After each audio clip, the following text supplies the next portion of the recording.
Donc j'ai laissé tourner le robot toute la nuit, la pompe a l'air encore de tourner, donc ça c'est nickel. On va retirer la bâche ensemble et on va découvrir ça. Alors, est-ce qu'il a nettoyé correctement la piscine? Hello les amis, je suis heureux de vous retrouver aujourd'hui parce qu'aujourd'hui on va tester le robot MX8 de chez Zodiac. Robot pour piscine avec la fonction X-Drive, c'est-à-dire que c'est un robot qui ne passe jamais au même endroit.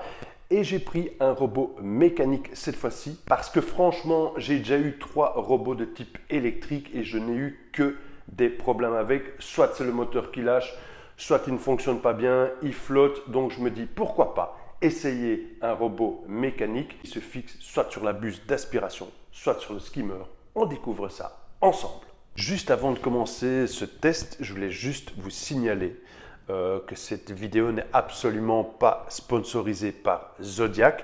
Donc c'est vraiment un avis neutre que je vais vous donner et je l'ai vraiment acheté pour moi personnellement. Attention, avant que vous faites l'acquisition de ce robot n'est prévu que pour les piscines de maximum 12 sur 6 mètres, ce qui est quand même des grands formats. Vous devez aussi avoir une pompe de filtration qui fait minimum 0,75 chevaux. C'est très important parce que sinon le robot ne va pas se mettre en route, ne fera pas son travail dans des conditions vraiment optimales et il va même ne pas fonctionner du tout. Pour ce robot Zodiac, il nettoie le fond de la piscine, il nettoie également les parois de la piscine, ce qui est quand même un avantage qui n'est pas négligeable. Il a 2 sortes de filtration. Il a la filtration pour les petites particules et vous pouvez changer le module pour des crasses un peu plus grosses comme des feuilles, etc. Pour la livraison, je suis passé par un site spécialisé. J'ai vu beaucoup d'avis négatifs sur le net et franchement, je n'ai pas eu de problème avec ce site, livraison en 5 jours par DPD. La caisse était un tout petit peu abîmée, mais le robot n'avait absolument rien du tout. Je vous mets le lien en dessous ici dans la description. J'ai payé au total 390 €, frais d'expédition inclus. Et aussi quelques frais parce que j'ai demandé un paiement en 3 fois, ce qui est quand même avantageux. Si on peut payer par tranche de 100 €, c'est toujours bien plus sympa. Fini de parler, passons au moment où vous attendez tous, le déballage et la mise en fonction de ce robot Zodiac. Comme vous pouvez le voir, ils ont fait ça extrêmement bien chez Zodiac, c'est super bien emballé. Nous avons une longueur de tuyau, comme je vous l'ai dit au début de cette vidéo, qui est prévue pour les piscines de 12 mètres sur 6. Ce sont des tuyaux emboîtables, ce qui est quand même très pratique au niveau de rangement par la suite. Comme le reste, vous voyez, le robot est super bien emballé, super bien protégé. Voici la bête et elle a quand même son poids. Et on sent que Zodiac a vraiment bien fait les choses, que c'est pas du toc du tout. Ensuite, vous avez les adaptateurs et pour la prise balai et pour le skimmer, ce qui est quand même très pratique.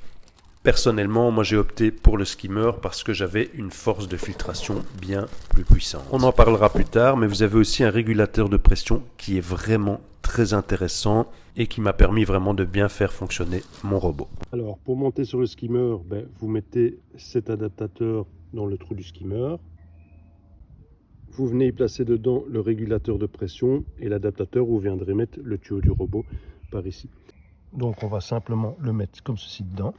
Et puis on viendra connecter le tuyau du robot. Ensuite, tu vas connecter tes bouts de tuyaux simplement comme ceci. C'est un jeu d'enfant. Et pour la dimension, tu vas prendre le côté le plus éloigné de ta piscine et y ajouter une parcelle de tuyaux en plus. Tu vas essayer ensuite de vider un maximum d'air dans le tuyau ou alors au moyen de ta pompe. Pour connecter ton robot, rien de plus facile. Tu vas employer cet adaptateur qui va simplement se poser avec un clips. Ensuite, vider l'air de ton robot, le connecter sur le tuyau, mais avant ça, fais attention. Alors, la chose vraiment importante quand tu mets en fonction ton robot, c'est cette marque jaune ici.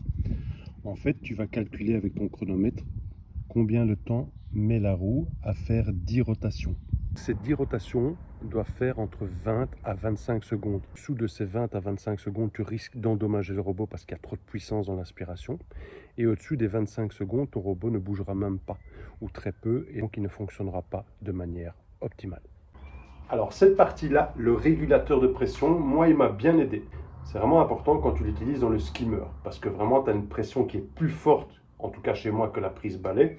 Et ce régulateur de pression va te permettre, sans toucher à ta pompe, de réduire la force d'aspiration, ce qui va permettre de ne pas endommager ton robot. Alors, pour régler, c'est tout simple, mais je vous avoue que j'ai quand même bien cherché, même avec le manuel de chez Zodiac. Ça, c'est... Le manuel de chez Zodiac me laisse un peu sceptique. Bon, je me suis débrouillé parce que je suis un bon bricoleur, mais c'est pas tout le temps évident. Alors, juste pour régler, vous avez donc le flow ici qui va se mettre dans le skimmer.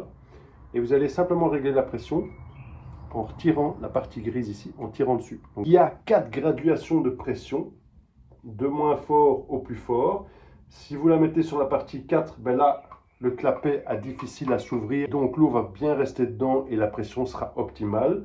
Si vous réduisez par exemple à 1, le clapet, ça va tout seul. Et donc il y a plus d'eau qui va sortir de la buse. Et il y aura donc moins de pression dans ton robot.